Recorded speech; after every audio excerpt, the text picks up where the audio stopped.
오늘 하나님께서 우리에게 주시는 말씀의 제목은 죽도록 충성하는 사람이라고 하는 말씀의 제목을 잡아봤습니다. 그래서 요한계시록 2장 10절에 나온 것처럼 죽도록 충성하는 사람이라고 하는 제목입니다. 죽도록 충성이라고 하는 것은 죽을 때까지 믿음을 끝까지 지키는 자라고 하는 제목이에요. 우리가 죽을 때까지 믿음을 지키는 사람, 그런 사람에게 우리 하나님께서 약속한 영생이라고 하는 것이 있습니다. 우리 성경의 요한계시록 2장 10절 한번 볼까요? 요한계시록 2장 10절 말씀에 보면 그대로 나와 있죠. 중간쯤에 보면은 2장 10절 말씀에 너희가 10일 동안 환난을 받으리라. 그러면서 우리 예수님께서 서머나 교회 성도들에게 주시면서 내가 죽도록 충성하라 라고 하는 거예요. 여기서 죽도록 충성하라고 하는 것은 그 헬라어 원어의 뜻이 죽을 때까지 신앙 잃어버리지 말고 믿음 잃어버리지 말고 믿음을 지켜라. 그렇게 해야 영생을 얻게 된다. 생명의 멸류관이라는 것은 영생에 대한 내용입니다. 사람은요, 한 번은 죽게 돼 있어요. 근데 죽으면 끝이 아니라는 겁니다. 인생이라는 거요, 반드시 죽게 돼 있다라는 거죠. 지난주에도 제가 연락을 받아서 우리 멀리 계신 우리 수원에 있는 교회에 다니시는 장로님의 아버님께서 등산 나가셨는데 계속 안 오시길래 웬일이신가 해서 전화하니까 전화도 안 되고, 그래서 아버지가 가셨던 그 등산길 대충 아니까 쫓아갔더니 등산하다가 중간에 산에서 쓰러져서 그냥 돌아가신 거예요. 사람이라는 것이 여러분 죽음이라고 하는 것 나하고 별개의 것이 아니라는 겁니다. 오늘도 제가 일부 예배 드리기 위해서 준비하면서 나오는데, 예배 드리기 한 20분 전에 우리 부목사님이 목사님, 우리 교회 집사님의 장인어른께서 돌아가셨습니다. 우리 신집사님의 아버님이 돌아가셨습니다. 이야기를 하시더라고요. 그래서 우리 주대식 집사님의 장인어른이시고 구르동에서 모셨다고, 그래서 참 그래요. 누가 이렇게 사람이 죽는 거 누구에게나 있을 수 있는 일입니다. 여러분도 이 죽음의 길을 피할 길이 없어요. 젊다고 안 죽는 것도 아니고요, 건강하다고 안 죽는 것도 아닙니다. 오히려 건강하게 있던 사람이 갑자기 돌아가시는 경우도 많이 있어요. 그런데 죽음은 끝이 아니에요. 하나님의 심판이 있다라는 거예요. 그 심판 때에 주님 안에서, 믿음 안에서 죽어야지. 믿음 잃어버리고 죽게 되면 그것처럼 불쌍한 사람이 없어요. 여기 한번 요한계시록이니까 뒤로 좀 잠깐 넘어가 보면 요한계시록 14장에 한번 가볼까요? 요한계시록 14장 13절 말씀에 한번 보십시오. 여러분, 우리가 가야 될 길 아닙니까?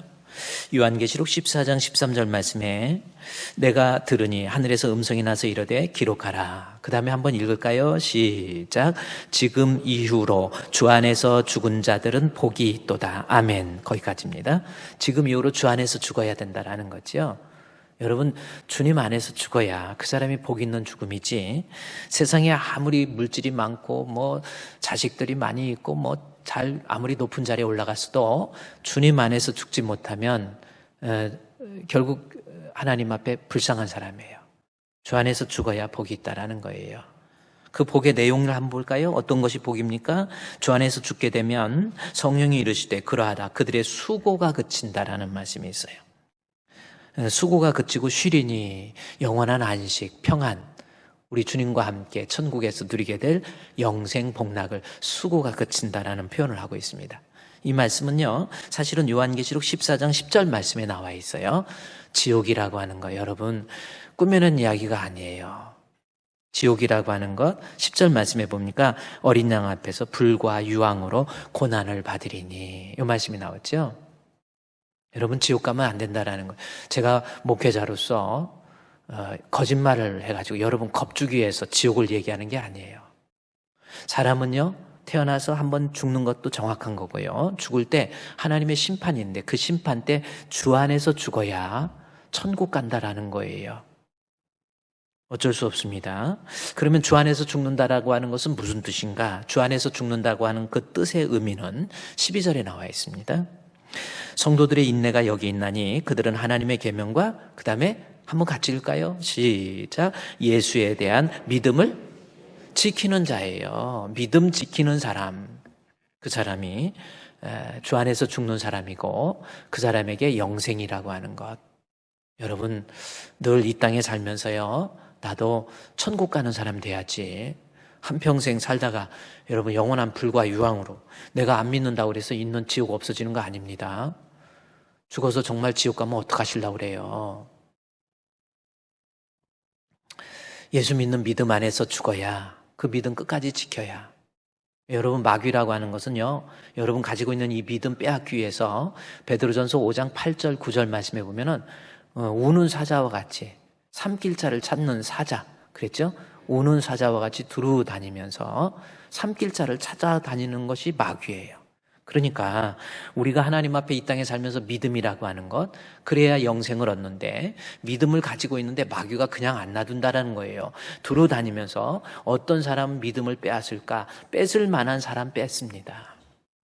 그러다가 마귀에게 믿음 빼앗기고, 믿음 빼앗겨서 육신 망할 때 영혼 망하는, 지옥 가는 사람이 되어서는 안 된다, 그 말씀이에요. 그러면 끝까지 죽을 때까지 믿음 지키는 자 되어야 되는데, 마귀는 여기 다시 요한계시록 2장에 가보세요. 2장에 가보면 요한계시록 2장 10절 말씀에 죽도록 충성하라 그랬죠?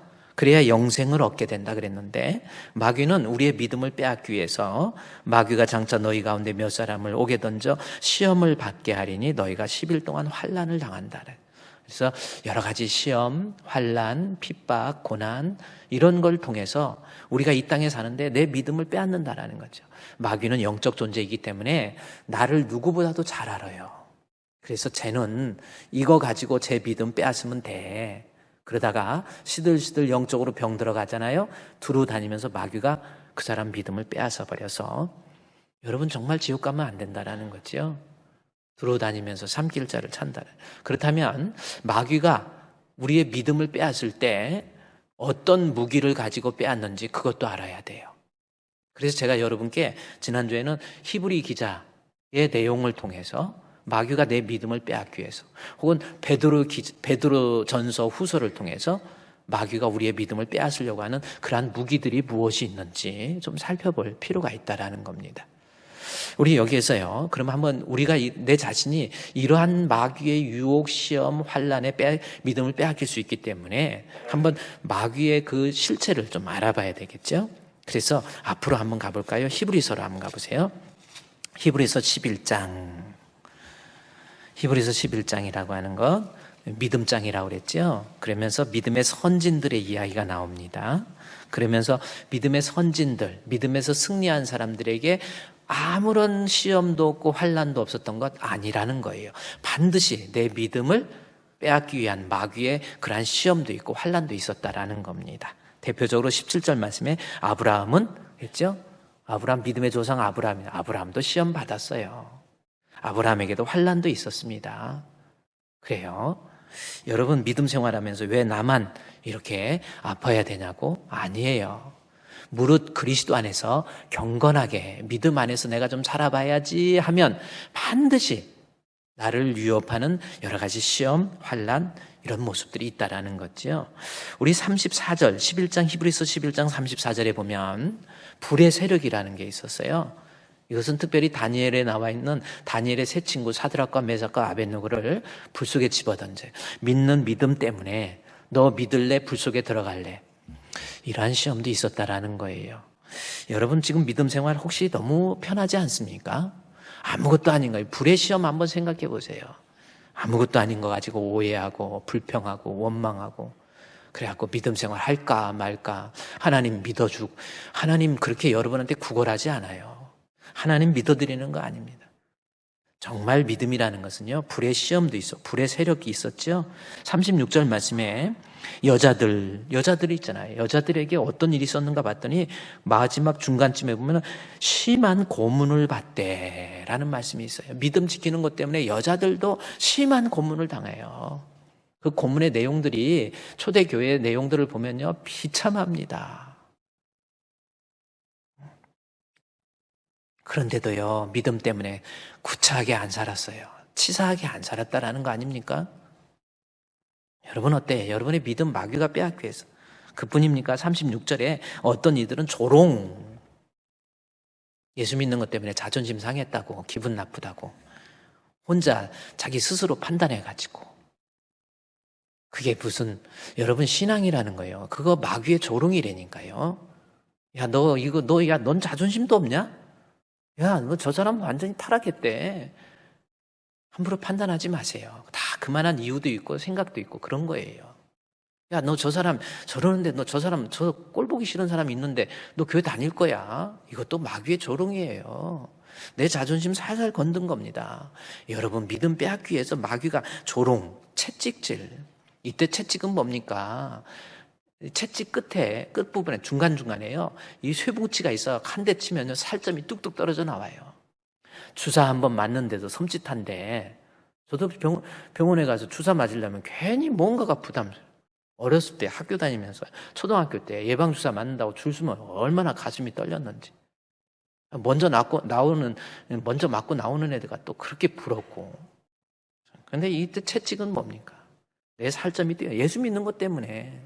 지금 여러분, 내 신앙이라는 거 한번 생각해요. 마귀가요, 이런 방법으로 그뿐만 아니라 결박, 나를 묶어놓고 옥에 갇히는 시련, 예수 믿는 것 때문에 감옥도 가고요. 한번 여러분, 죽을 때까지 끝까지 신앙을 지키는 자, 마귀가요 조롱하는 것, 채찍이 있고 결박이 있고,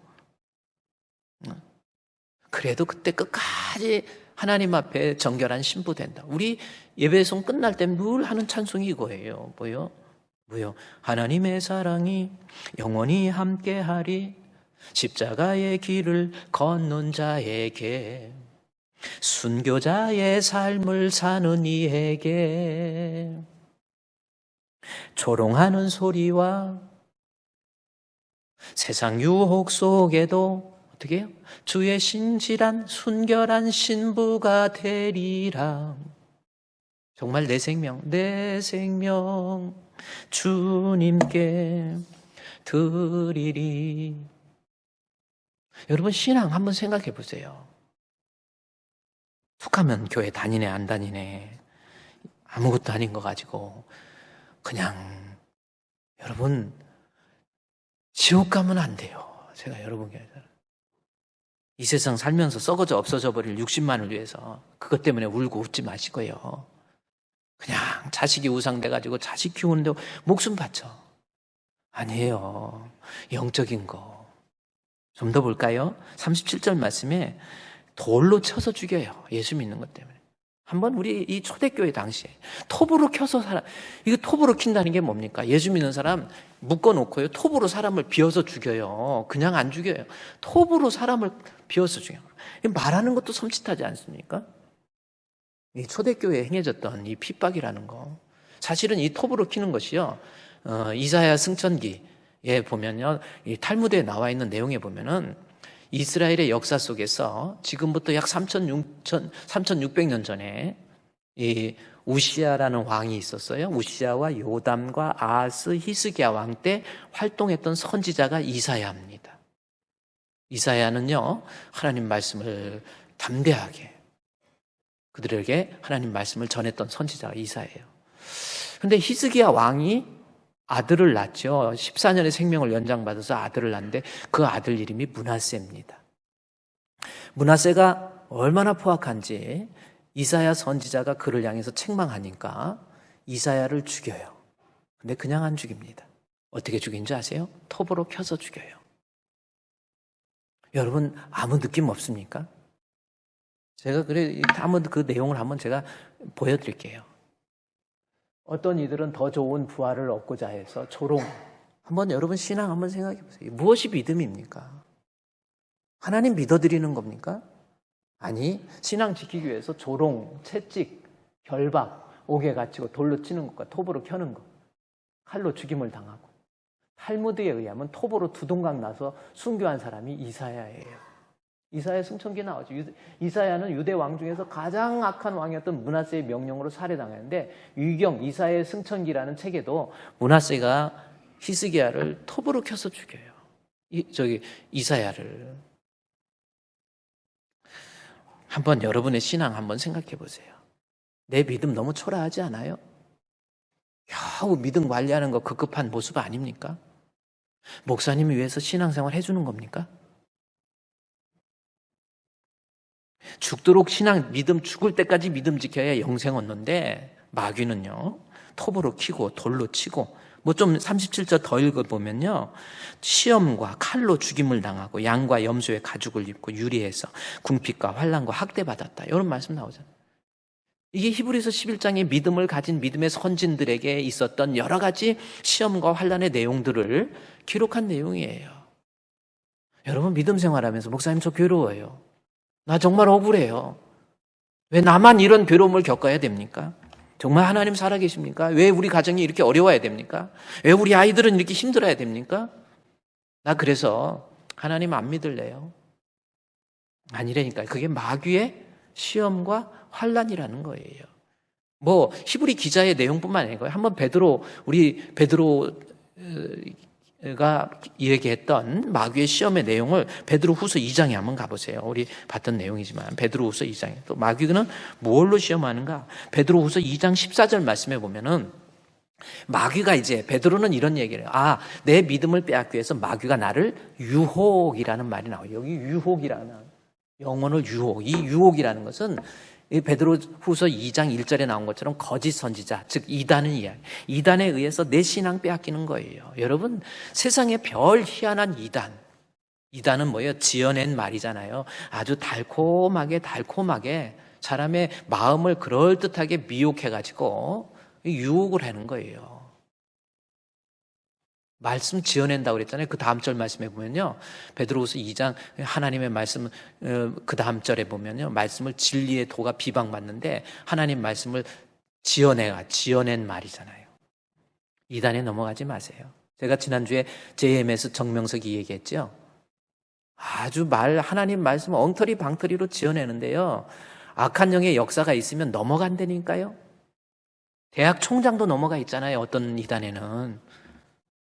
실제로 대학 총장이 넘어가 있어요. 여러분 안 넘어갈 것 같습니까? 마귀가요, 우리보다 영적인 존재에 넘어가요.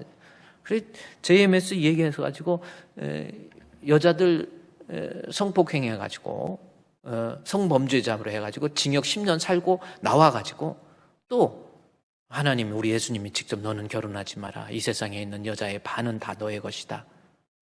참 또 그 말 믿고 막 사람들이 지난주 목요일에 SBS 뉴스에 나와요. KBS 뉴스도 나오고 정명석이 또 여자들 2사람, 홍콩 국적을 가진 한국 여자, 카나다 사람, 국제적으로 놀아요. 그 성폭행해가지고 성범죄자로 이번에 또 이제 아마 재판 받게 되잖아요. 여러분, 마귀가요, 이단의 말, 지어낸 말 가지고 여러분 주변에서 달콤한 말로 그럴듯하게 하나님 말씀, 여러분 이거요. 그래서 지어낸 말. 또 베드로가 얘기했던 15절 말씀에 보면은요, 2장 15절에 미혹이라는 것을 통해서 우리의 신앙을 빼앗아가요. 대가를 줍니다. 돈을 주기도 하고. 너 이렇게 하면 주일날 예배 안 드리고 가서 사업하면 돈이 얼만데. 이렇게 나올 수도 있고요. 너 가서 지금 뭐 힘들게 가서 온라인 예배 드리면 되는 거지. 하나님 어디나 계셔. 또 이렇게 나옵니다. 뭐 들라고 힘들게 양말 신고 또 세수도 하고 화장도 하고 뭐 들라고 가. 아니에요. 이것도 마귀의 미혹이라니까요. 발람을 미혹했던 것처럼 그럴듯한 거 던져주는 거예요. 어쨌든 마귀는 우리를 죽을 때까지 우리의 신앙을 빼앗기 위한 마귀의 여러 가지 시험들이 있다라는 거예요. 그런데 그럼에도 불구하고 이 여러 가지 시험 속에서 우리가 끝까지 믿음을 지킬 수 있는 사람이 되려면 어떻게 해야 될 것인지 오늘 그거를 여러분이 정확히 배워야 돼요. 이 세상 살면서 이제 요한계시록 2장에 한번 가보세요. 자, 아주 중요한 말씀입니다. 여러분, 이 험한 세상에서 우리가 믿음을 지키기 위해서 2장 10절 우리가 읽었던 마지막 줄에 내가 죽도록 충성하라. 그래야 죽을 때까지 믿음 지켜야 영생을 얻는데, 그 다음에 바로 위에는 환난도 있고 시험도 있다 해서 여러 가지 시험과 환난 속에서 마귀는 우리를 넘어뜨리려고 할 때 우리가 승리하기 위해선 2가지 여러분 꼭 기억하세요. 저와 여러분이 꼭 기억하고 이 말씀 붙잡고 승리하시기를, 그래서 죽을 때까지 믿음 잘 지킬 수 있는 우리 성도 되시기를 우리 주님의 이름으로 축원드립니다. 첫 번째는 뭡니까? 자, 10절에 나와 있어요. 첫 번째는 성경을 보니까 너가 장차받을 고난을 두려워하지 말라라는 겁니다. 두려움이라는 거예요. 그러니까 무슨 일이 있을 때, 우리 문제가 생겼을 때 자꾸 불안해하고 두려워하는 것, 불안과 두려움만큼 하나님에 대한 불신이 없다라는 겁니다. 그러니까 마귀가 우리로 하여금 두려운 마음을 심어주는 거예요. 막 억울한 마음을 심어주는 거예요. 그게 넘어가지 말라라는 겁니다. 이번에 러시아하고 우크라이나하고 전쟁했죠. 참 푸틴 전범으로 이제 되면 히틀러와 같은 그러한 급으로 올라가 버리고요. 사람으로 태어나서 사람을 죽이고 결국은 인류의 역사상 전범이 돼서 나중에 지옥 가고, 그거 얼마나 불쌍합니까? 이 푸틴도요, 정말 그렇죠. 왜 사람을 죽여요? 전쟁이 일어났는데 우크라이나 사람들이 생각보다 저항이 많은 거예요. 3일이면 우리가 점령할 수 있다 했는데 지금 벌써 3주가 넘어가잖아요. 그러니까 러시아에서 당황하면서 우크라이나 사람들이 막 담대하게 막 엄마들도, 여자들 엄마인데도 아이를 집에 놓고 무장하고 나와서 싸우는 거예요. 러시아에서 어떻게 할까 고민하다가 이번에 극초음속기를 발사했습니다. 극초음속 미사일, 음속의 5배가 되는 미사일을 쏘는 거예요. 이거는요, 상당히 전략적으로 엄청난 무기입니다. 근데 그걸 쏜 이유가 뭐냐면, 엉뚱한 데다 일부러 쏘는데 그 쏜 이유는 우크라이나 사람들한테 두려움을 심어주는 거예요. 너네 이제 두려워. 너는 죽었어. 너는 망했어. 너는 끝났어. 빨리 항복해. 이거거든요. 두려움이라는 거예요. 우리도 마찬가지예요. 우리가 신앙생활하면서 우리에게 닥치는 두려움, 마음이에요. 두려운 마음, 미워하는 마음, 원망하는 마음, 하나님 앞에 섭섭하고, 죄종에게 섭섭하고, 남편에게 섭섭하고, 다른 사람에게 섭섭하고, 이런 마음을 마귀가 심어줍니다. 그러나 우리가 마귀와 싸워서 끝까지 죽을 때까지 믿음을 지키기 위해서는 두려워하지 마세요. 아멘. 그래서 본문에 두려워하지 말라 그랬죠. 이사야 41장 10절에서는 그냥 두려워하지 말라 그래요. 아유, 이제 염려 안 할게요. 걱정 안 할게요. 아유, 죽을 병 걸려도 걱정 안 할게요. 그 뜻이 아닙니다. 이사야 41장 10절 말씀해 보니까 두려워하지 말라 그랬죠. 내가 너와 함께 한다라는 거예요. 하나님이 분명히 함께해서 그 다음에 내가 너의 하나님이 되고 너를 굳세게 하고 너를 도와주고 참으로 능력의 오른자가 너를 붙들어 주시리라. 이거거든요. 여러분, 앞으로 신앙생활 하면서 여러분에게 닥치게 될 여러 가지 고난 속에서 반드시 두려움을 갖게 되고 불안하고 원망스러움, 이런 마음 가지면 마귀한테 진다니까요. 신앙 못 지킨다니까요. 아니야, 하나님은 나와 함께 하셔 라는 겁니다. 다니엘서 3장 우리 24절 25절 말씀해 보면요, 다니엘의 세 친구 누구예요? 사드락과 메삭과 아벳느고입니다. 풀무불 속에 던지움을 받게 됐지요. 느부갓네살 왕이 누구든지 이 금신상 앞에 절하지 않으면 극렬히 타는 풀무불에 던지리라. 어마어마한 일이 생긴 거예요. 이때 다니엘의 세 친구들을 어떡합니까? 내가 풀무불에 던져. 말이 그렇지요. 여기 불에 조금만 튀어도 얼마나 고통스럽습니까? 신앙 지키기 위해서 불 속에 들어간다? 쉬운 거 아니죠. 풀무불 속에. 그래서 끝까지 나는 신앙 포기하지 않습니다. 풀무불로 들어가요. 들어갔는데 느부갓네살도 너무나도 사랑하는 자기 어떤 부하들이 있거든요. 일종의 책사들인데 풀무불에 던져놓고 마음도 그렇게 유쾌하지는 않죠. 그래서 풀무불 사이에 가까이 이렇게 가봐요. 가까이 이렇게 보니까 보세요. 그때 느부갓네살이 놀라서 급히 일어나서 모사들에게 묻습니다. 우리가 결박하여 불에 던진 사람이 몇 명이에요? 사드락과 메삭과 아벳 3명 아니냐 그래요. 그들이 왕에게 대답해 3명 맞습니다. 그런데 느부갓네살이 본 그 풀무불 속에서의 사람은 4사람이었어요. 보세요. 그 다음 절 말씀에 그때 왕이 또 말하여 이르되 내가 보니 결박되지 아니한 네 사람이 불 가운데로 다니는데 상하지도 아니하였고 그 넷의 모양은 신들의 아들 같다. 풀무불 속에 던지움 받았을 때 신들의 아들이라는 것이 히브리어로 알라휘인이라는 단어입니다. 이 말은요, 구속사적 관점에서 하나님의 아들 예수 그리스도예요. 성도가 불 속에서 뜨거운 고난과 고통이 있을 때 우리 주님 내버려 두지 않는다라는 거죠. 그들과 함께해서 그들을 붙잡아주고 그 풀무불 가운데 투벅투벅 건강한 모습으로 걸어 나올 수 있도록 우리 주님이 나와 함께 해주시고 나를 도와주시는 하나님. 팀 켈러가 쓴 책 중에 고통에 답하다라는 책이 있습니다. 한번 여러분도 한번 읽어봐도 괜찮은 책인 것 같아요. 우리 고통 속에서 주님과 함께 걸어가는 거, 워킹입니다. Walking with God through. 고통 속에서 pain, 그 다음에 suffering이라고. pain은 육체적인 고통이에요. 육체적인 고통. suffering이라는 것은 정신적인 고통. 통과해서 working with God, 하나님과 함께 동행한다라는 아주 참 여러분 우리가 인생을 살면서요 여러 가지 일들이 우리에게 닥치잖아요.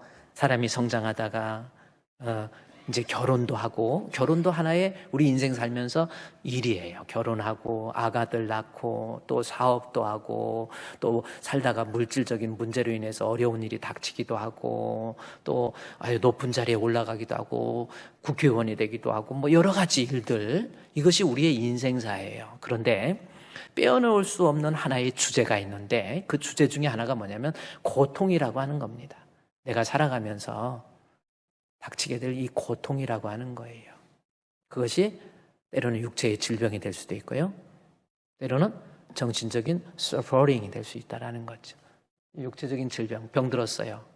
고통도 내 인생의 주제예요. 이 병 들었을 때 어떡합니까? 이 고통, 병 들어서 처음에는 병 들었을 때 막 걱정하다가요. 나중에 너무 아프잖아요. 죽기를 바라게 돼 있어요. 이 육신의 고통이라는 거.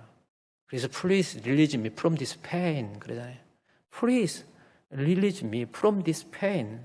이 고통에서 나 좀 건져주세요. 막 그러죠. 그럼 막 마약 주사 놓고 막 그러죠. 정신적인 고통이에요. 억울해요. 남편한테 얼마나 자존심 상했는지 몰라요. 교회 다니면서 성도들한테 괴로운 일을 당해요. 이 suffering이라는 겁니다. 그것을 통과해서 working with God, 하나님과 함께 동행하는 것. 이 고통에 답하다라는 거죠. 팀 켈러가 저 책에서 어떤 얘기를 하냐면 다니엘의 세 친구가 풀무불에 던지움 받았을 때, 그렇죠? 고통의 문제가 있을 때 두 가지 유형이 있다라는 겁니다. 한 사람은 어떤 사람이냐면 그 고통 속에서 하나님 앞에, 하나님 왜 내가 이런 고난을 당해야 됩니까? 왜 이렇게 내가 억울함을 당해야 됩니까? 왜 내가 이렇게 힘들어야 됩니까? 이런 사람도 있고, 그래요.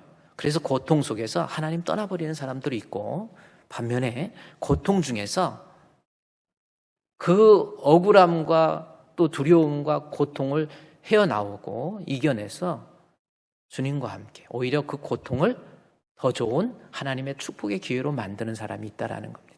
여러분은 어떤 사람입니까? 믿음 생활하면서 여러 가지 고통.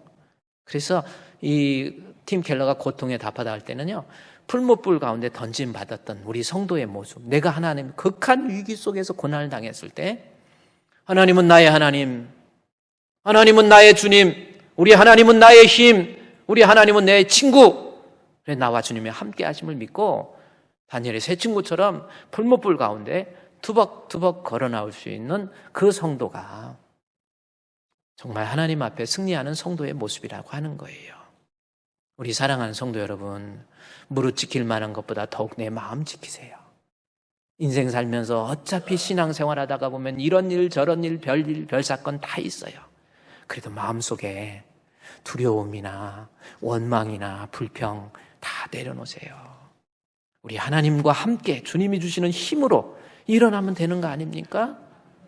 우리 교회 주품교회 주제가 뭐예요? 거친 파도 날 향해 와도 주와 함께 날아오르리. 폭풍 가운데 나의 영혼, 그렇잖아요. 잠잠하게 주를 보리라. 앞으로요, 세상 살면서 죽을 때까지 믿음 지키는 거, 마귀가 나한테 쓰는 방법, 두려움과 원망, 불평, 그거거든요. 담대하게 이겨내세요. 그래야 승리합니다. 마귀에게 제발 지지 마세요.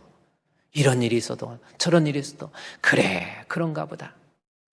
그래, 내가 다른 사람한테 상처받았습니까? 아유, 와서 잘난 체 하는 사람 내버려 두세요. 잘나서 그런 갭 따라합시다. 잘나서 그런 갭이다. 내버려 두세요. 그냥 잘난 체 하라고 내버려 두세요.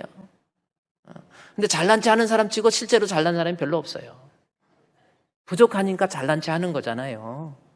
그러니까 잘난 체 하라고 내버려 두고, 또 더 그냥 잘 받아들여야 되는데, 잘난 체 하는 거를 못 받아들이는 것은 잘난 체 하는 사람보다 더 부족한 거예요. 계산해 보세요. 이 급이 있는 거야. 그래서 교회에서 그냥 하고 막 쉬지 않고 범사에 말하면서 그냥 막 이러는 사람 있잖아요. 뭔가 부족하니까 그러는 거야. 그러니까 그 사람도 얼마나 부족하니까, 그러니까 잘난 체 하라고 내가 잘났어 해두다가, 그거 꼴을 못 보는 사람은 잘난 체 하는 사람보다 더 따라합시다. 그러니까 제가 말씀드리는 거는요, 여러분, 이 세상 믿음 지키는 게 쉬운 게 아니라니까요. 이런 일 저런 일 다 닥쳐도 내 마음부터 지키세요. 두려움과 원망, 불평 다 내려놓고 우리 주님이 나와 함께하면 나는 승리해. 할렐루야. 아멘. 그래요. 코로나도 두려워하지 마요. 자꾸 두려워가지고 자꾸 두려워하니까 마귀가 계속 건드는 거예요. 너 맞아. 너 그래. 너 막 큰일 나니까 진짜 큰일 나는 거예요. 저 어렸을 때, 저는 학교 다닐 때 있잖아요. 몸이 좀 별명이 국제갈비였거든. 어떤 친구가 지나가다가 카톡을 보냈는데 식당 이름이 국제갈비가 있다고 그거 찍어갖고 보냈어요. 목사님 이름이 나와 있다고. 저는 국제갈비여가지고. 근데 제가 이게 몸이 좀 많이 약했는데, 고등학교, 중학교 때쯤 되면 이제 반편성 하잖아요. 그러면 아이들이 서열을 어느 정도 정하잖아요. 남자들은 그렇습니다. 여자들은 몰라. 서열을 정해가지고. 근데 저를 한 대 툭 때리는 거예요. 그래서 제가 약하니 어차피 쟤하고 싸우면 질 것 같아. 그래서 왜 그래? 또 계속 때리는 거예요. 막 자꾸 심부름도 시키고 때리고 뭐하고. 그래가지고 내 앞자리에 앉아서 또 그러는 거예요. 자꾸 때리고 그래요. 그러니까 계속 때리더라고. 한 번은 자꾸 때리길래 뭐요? 그랬더니 그다음부터 안 건드려. 그래갖고 내 앞자리에 앉았었는데, 그때 앞자리에다가 이제 앉으려고 그러더라고요. 그래서 앉으려고 그럴 때, 그때는 샤프 있었거든요. 샤프를 의자에다 딱 놨어요.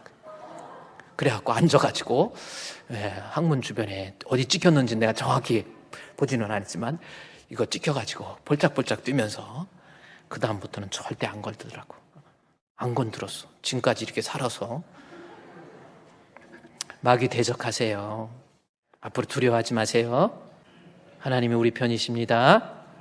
그 다음에 또 하나 보세요. 2장 10절 말씀해 보니까 두려워하지 말라. 이것이 승리의 길이라고 그랬죠. 또 하나는 뭡니까? 두려워하지 말라. 볼지어다.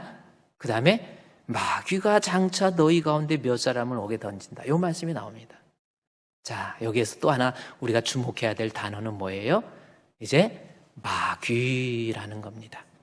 그러니까 내가 죽도록 죽을 때까지 믿음 지키려면 마귀가 무언가를 알아야 돼요. 다시 말해서 나를 힘들게 하고 나 어렵게 하고 나에게 핍박을 주고 나를 괴롭게 하는 그 사람이 문제가 아니라 그 뒤에 있는 배후 세력이 마귀라는 거예요. 그러니까 사람과 싸우려고 하지 말고, 내가 여러 가지 시험, 환난, 위기 이런 거 닥쳤을 때 그 사람과 싸우려고 하지 말고 그 사람 뒤에 있는 마귀를 대적하라는 거예요. 그래서 본문에서 마귀가 그랬잖아요. 서문학교의 성도들에게 여러 가지 시험을 주고 환난도 있고 궁핍도 있고 유대인에 가까이 있는 유대인이 비방하고 나 비방하고 얼마나 그래서 저 사람 비워 아니라 그 사람 뒤에 있는 배후 세력 마귀. 그래서 우리가 싸움의 대상이 어딘지 정확히 알으라는 거예요. 그 사람과 싸우려고 해서 그 사람과 다툰다고 해서 일이 해결되는 게 아니라니까요. 그 뒤에 있는 배후 세력 마귀예요. 마귀를 대적하라라는 뜻이에요. 그러면 우리가 이제는 마귀를 대적해야 되는데 마귀를 대적할 수 있는 방법이 뭔지 이것이 예배서 6장에 이제 성경 앞으로 가보세요. 예배서 아주 중요한 여러분 우리 끝까지 믿음 지키기 위해서 이렇게 그대로 해보세요. 분명히 승리합니다. 예배서 우리 6장에 있는 말씀에 보면 마귀를 대적해야 되는데 보세요. 6장 11절 말씀에 마귀의 관계를 능히 대적하기 위하여 하나님의 전신갑주를 입으라 그랬죠. 그러면서 우리의 씨름은 혈과 육을 상대하는 것이 아니에요. 우리가 싸워야 될 싸움의 대상은 여러분 혈과 육, 다시 말해서 마귀를 상대하는 거라는 거잖아요. 그래서 우리가 여러분 정확하게 적국이 어딘지 내가 공격해야 될 싸워야 될 대상이 뭔지 그래서 마귀들과 싸울지라 죄악 벗은 형제여 그러잖아요. 우리가 싸울 것은 마귀예요. 때로는 막 부모님 때문에 상처받고 억울해하고 막 제가 우리 동행 기도회 때도 말씀드렸지만 어떤 사람은요 막 나이가 60 넘었는데도 부모 원망합니다. 부모 원망해가지고 오빠 가리킨다고 나는 배우지도 못했고 나는 힘들고 오빠한테 돈 다 주고 나한테는 돈도 안 주고 아버지 그런 아버지 없다고 아버지도 아니라고 그러고 막 이래요. 아버지가 아니라고 해서 아버지 아닌 게 아니에요. 그래가지고 원망하는데 그래. 아버지가 물려준 거는 당뇨하고 혈압밖에 없다고. 그렇게 원망하면서 아버지 미워하고 아니에요. 사람 미워하지 마시고요. 그 뒤에 있는 배후 세력입니다. 그래서 우리의 씨름은 혈과 육이 아니에요. 어떤 식으로 때로는 통치자로 그랬죠? 대통령이 막 그래요. 옛날에는 막 이미 돌아가셨지만은 전두환 그분 같은 경우는 우리 국민들 사실 많이 죽였잖아요. 있을 수 없는 일이잖아요. 광주의 아픔이라는 게 이게 있잖아요. 왜냐하면 우리 군인이 우리 국민을 죽였다고 생각해보세요. 전두환이 결국 어떤 사람은 자연사 한 것이 억울하다. 저걸 처벌하지 않은 것이 억울하다 그러는. 근데 사실은 알고 보면 전두환 그분 뒤에 배후 세력 마귀예요. 푸틴 뒤에 있는 배후 세력 마귀입니다. 김정은이 뒤에 있는 배후 세력 마귀예요. 김정은이한테 마귀가 살아요. 그래서 김정은이도 제가 시간 있을 때 언제 북한 가서 방문해서 신방 한번 하고 예수 믿게 하면 그 사람 배나요. 배후 세력이 마귀라는 거예요. 그래서 때로는 통치의 자로, 그 다음에 권세자로, 세상의 어둠의 주관자로.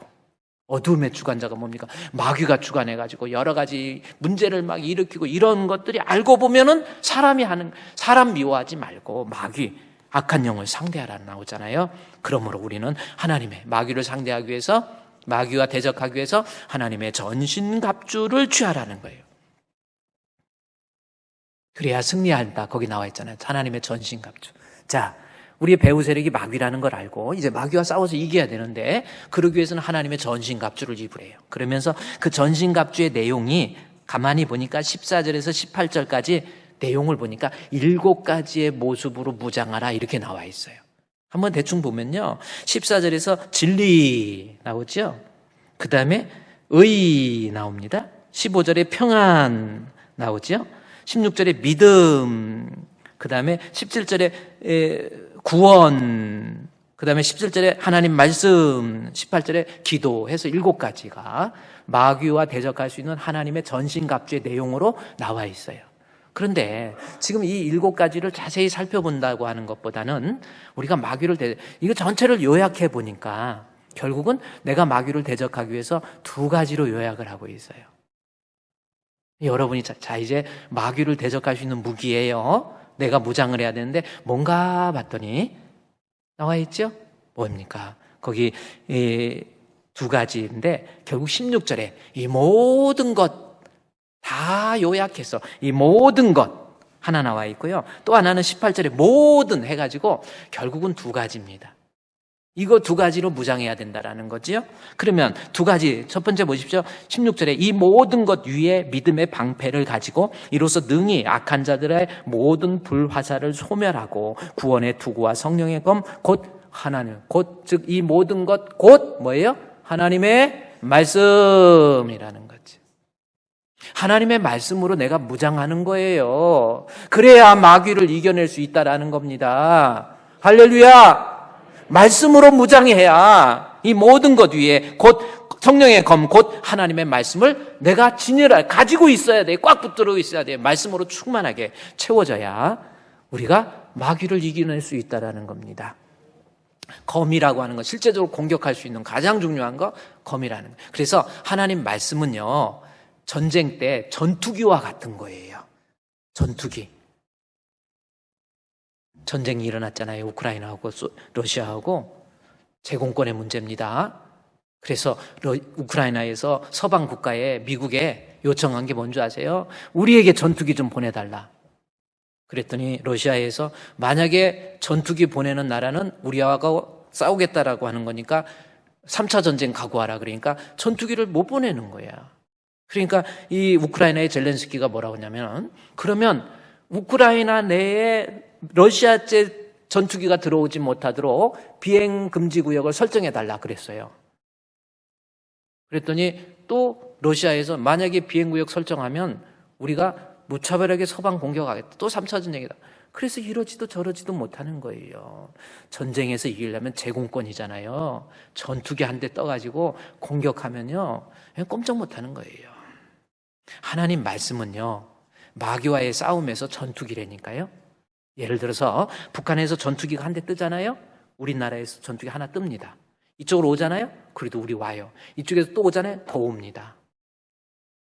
그래서 우리가 마귀의 유혹과 시험, 내가 신앙생활하면서 내 마음속에 이렇게 솟아나오는 내 육신적이고 세속적인 어떤 이러한 마음, 그런 모습, 원망, 불평, 나 신앙생활 이제 그만할 거야, 나 이제 교회 안 다닐 거야, 이런 마음 있을 때 나 이제는 못 살겠어, 힘들어, 나 죽어버릴 거야, 나 자살해버릴 거야, 이런 마음들, 이게 결국 마귀의 유혹에 넘어와서 나를 넘어뜨리는 건데, 이때 이런 마음 들 때 하나님의 말씀이 같이 떠올라서 무차별하게 공격할 수 있는 말씀이 내 안에 갖춰져 있어야 마귀의 유혹을 이겨낼 수 있는 거 아니에요?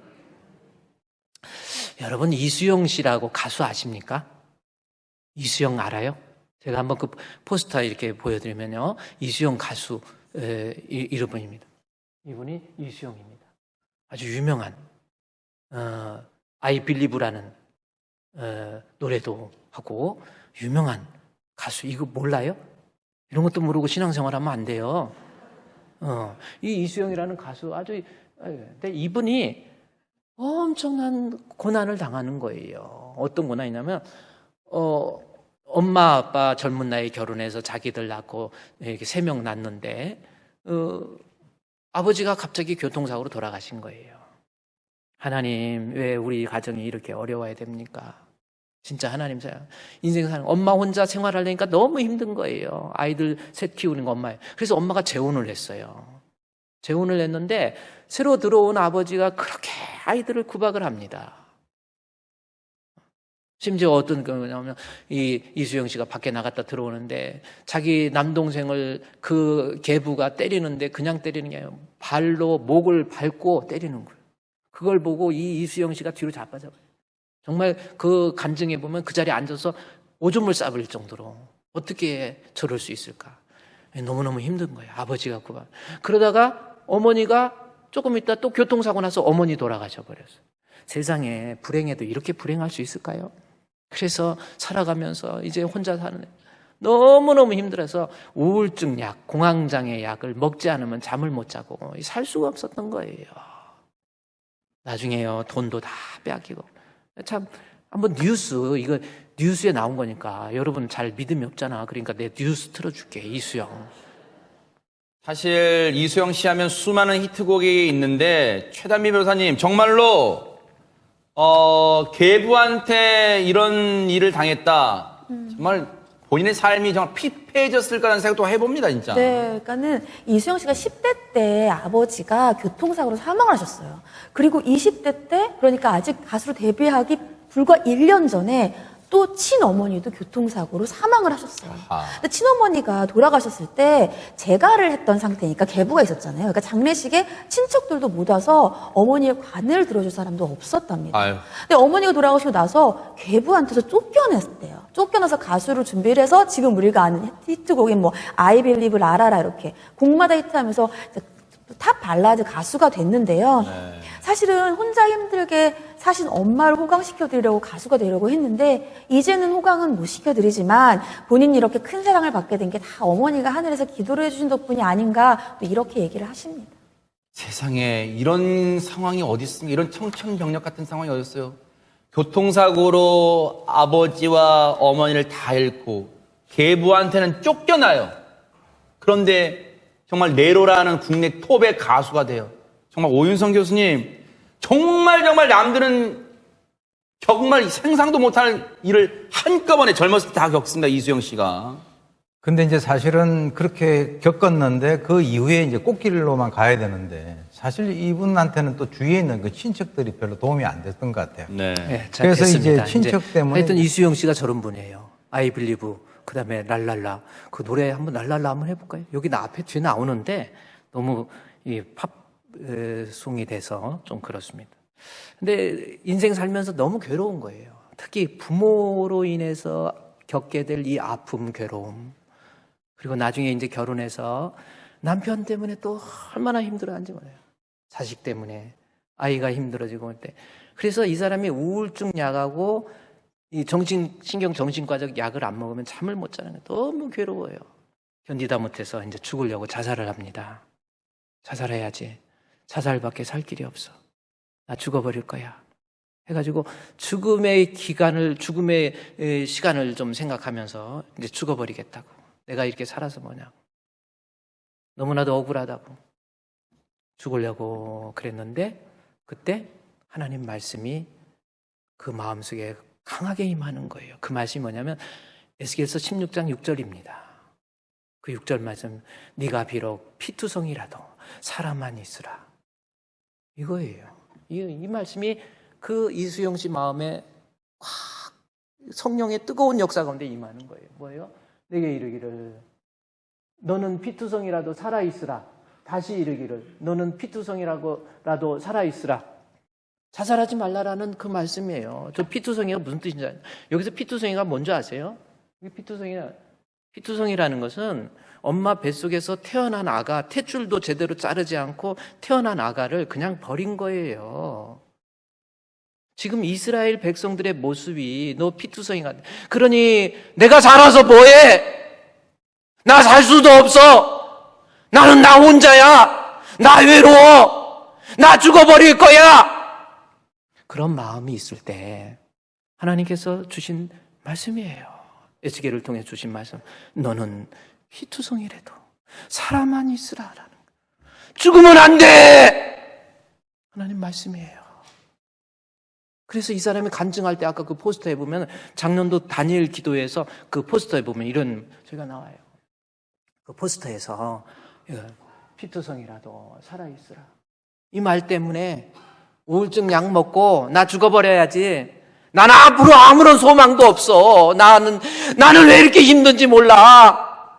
그랬던 사람이 내가 살아있어야 되는구나 하고 약을 버려버리고요. 살아났어요. 살아나고 난 다음에 그 다음부터 하나님께서 이 사람에게 은혜를 주십니다. 지금은 얼마나 평안 가운데 그러면서 살아나서 하나님의 은혜를 받고 나니까 이제는 에스겔서 47장에 있는 말씀, 에스겔서 47장에 있는 말씀이 또 이분에게 주시는 말씀이죠. 에스겔서 47장 12절 말씀이었어요.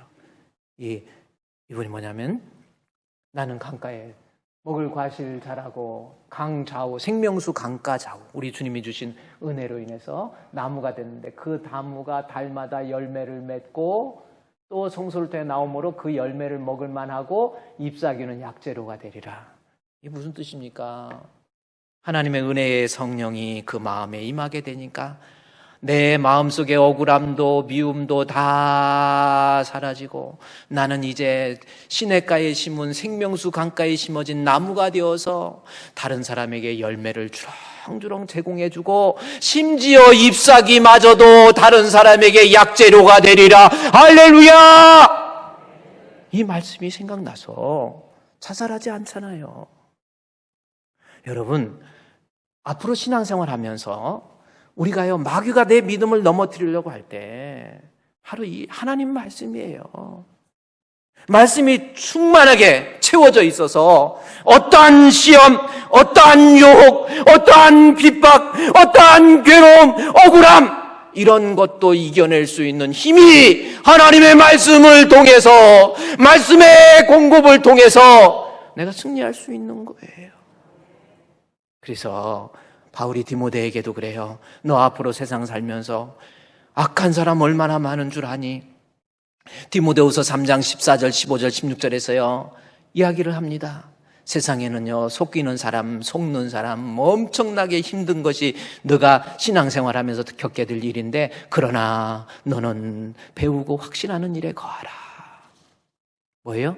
왜 그렇습니까? 그 다음 절 말씀에 보면은 어떤 말씀이 있어요? 어렸을 때부터 네가 성경 배웠다고 잘난 체 하지 말고, 아유 목사님 그 설교가 그 설교예요, 아유 나 다 알아요, 웃기지 마세요. 똑같은 설교입니까? 그러면 똑같이 아침 밥 먹었는데 왜 내일 밥 먹습니까? 모레도 먹을 거잖아요. 하나님 말씀은 그때마다 나에게 주시는 이 텍스트는요 변함이 없고 똑같고요 컨텍스트가 변하는 거예요. 언제나. 그래서 바울이 디모데에게요, 내가 어렸을 때부터 성경 배운 건 나 다 알아, 누구한테 배운 거 다 아는데 그러나 너는 배우고 확신하는 일. 왜 그렇습니까? 3장 16절 말씀에 보면은 어떤 성경의 특징이 있어요. 나를 교훈합니다. 너 그렇게 하면 안 되지. 나를 책망합니다. 교훈과 책망과 바르게 함과 의로 나를 교육하는 것이 하나님의 말씀이에요. 왜 마귀의 시험에 넘어가는 줄 아십니까? 말씀이 없어서 그래요. 툭 하면 예배 빠지고 성경도 별로 알지도 못하면서 잘난 체 하면서 하나님 말씀 제대로 듣지도 않고 하나님 말씀 듣고 아무것도 아닌 가지고 오해 불평하는데 그게 어떻게 나에게 닥치는 시험을 이겨낼 수 있는 무기가 되겠습니까? 자살하려고 할 때에도 하나님 말씀이 딱 떠오르니까 전투기가 딱 뜨면 우리도 떠야 돼요. 내 마음속의 악함과 더러움과 추악함 이런 거에 의해서 나를 넘어뜨리려고 할 때 하나님 말씀이 딱 생각이 나는 거예요. 그래야 마귀와의 전쟁에서 이길 수 있습니다. 에베소 6장 16절 모든 것 위에 곧 하나님 말씀. 전신갑주의 두 번째는 뭡니까? 18절 모든 기도와, 이제 기도가 나오죠. 두 가지라니까요. 말씀과 기도예요.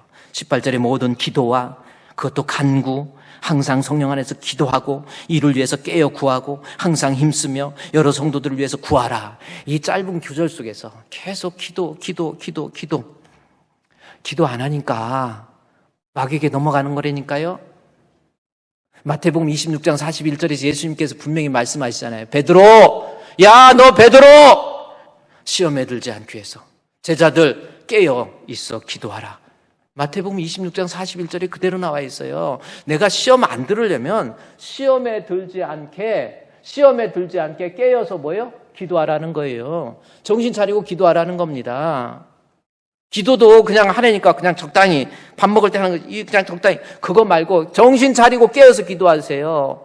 심야 기도 모처럼 나왔는데 기도를 막 했는데 나갈 때 보니까 무슨 기도했는지 아무것도 생각이 안 나. 그게 바로 중언부언이 뭡니까? 중들이 하는 기도. 중언 기도. 그래요. 그래가지고 그러고 가는 거예요. 기도도 뭔 말, 의식을 정확히 가지고요. 우리 하나님 그렇게 정신없는 분 아니에요. 한참 기도하는데 갑자기 기도하다가 이리 튀고 저리 튀고 딴 생각하고 뭐하다.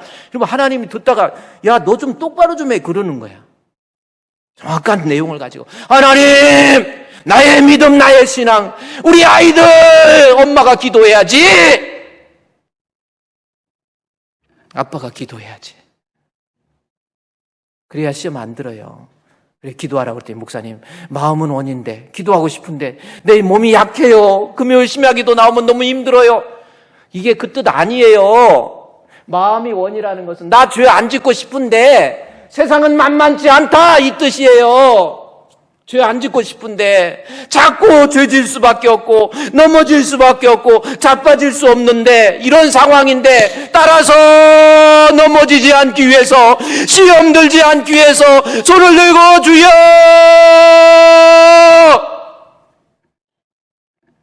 그래야 마귀 대적한다니까요. 심야기도 좀 나오세요. 아니, 심야기도가 있는지도 몰라요. 아니라니까요. 좀 나와서, 그래야 마귀의 시험을 이기지요. 이 험한 세상 어떻게 이기려고 그래요? 심야기도 나와서 우리 주님 앞에 기도하고. 지난 금요 심야기도 때 우리 총회에서 하는 우리 금요 심야기도에 우리 성도들이 코로나 위기 속에서도 그래도 각자 나왔더라고요.